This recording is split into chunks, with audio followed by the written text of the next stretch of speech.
से बोली देवघर वाला बाबा की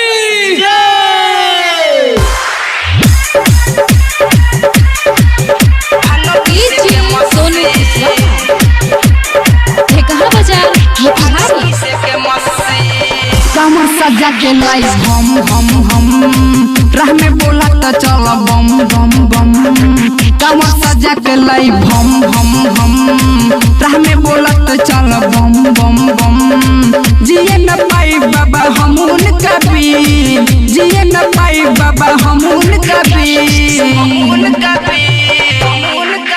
बाबा अलिया से बाबा अलिया से सेट कर दी शादी के दिन। रउआ लाई भांग पीसे के मशीन। बाबा अलिया से सेट कर दी शादी के दिन। रउआ लाई भांग पीसे के मशीन। Mix by Preeti recording studio विद्यालय सारा। भांग पीसे के मशीन,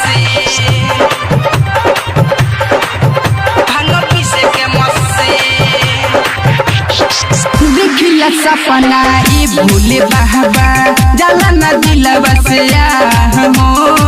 कदी दया ये भोले बाबा हो जाओ हमरो बियाह हो, हो जाओ हमरो बियाह हो। हाँ देखिला सपना ये भोले बाबा जाला न दिलवा से हो। कदी दया ये भोले बाबा हो जाओ हमरो बियाह हो। भक्ति में रहिला हरदम मली, भक्ति में रहिला हरदम मली। बाबा अलिया से बाबा अलिया से सेट कर दी शादी के दिन। रउआ लाई भांग पीसे के मशीन। बाबा अलिया से सेट कर दी शादी के दिन। रउआ लाई भांग पीसे के मशीन।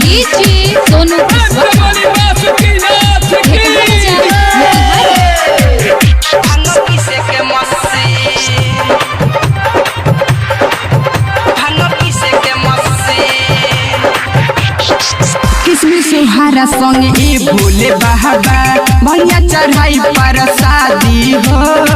कदी गिर पाए भोले बाबा सपना से मिले आजादी हो, सपना से मिले आजादी हो।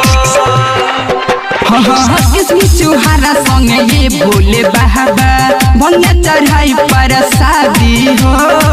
कदी गिर पाए भोले बाबा सपना से मिले आजादी हो। दिलसा परदेसी के बाबतिया के लिए, दिलसा परदेसी के बाबतिया के लिए। बाबा अलिया से बाबा अलिया से सेट कर दी शादी के दिन। रउआ लाई भांग पीसे के मशीन। बाबा अलिया से सेट कर दी शादी के दिन। रउआ लाई भांग पीसे के मशीन। कमर सजा के लाई हम राह में बोला तो चल बम बम बम। कमर सजा के लाई हम राह में बोला तो चल बम बम बम। जिए न पाई बाबा हम उनका भी, जिए न पाई बाबा हम उनका भी।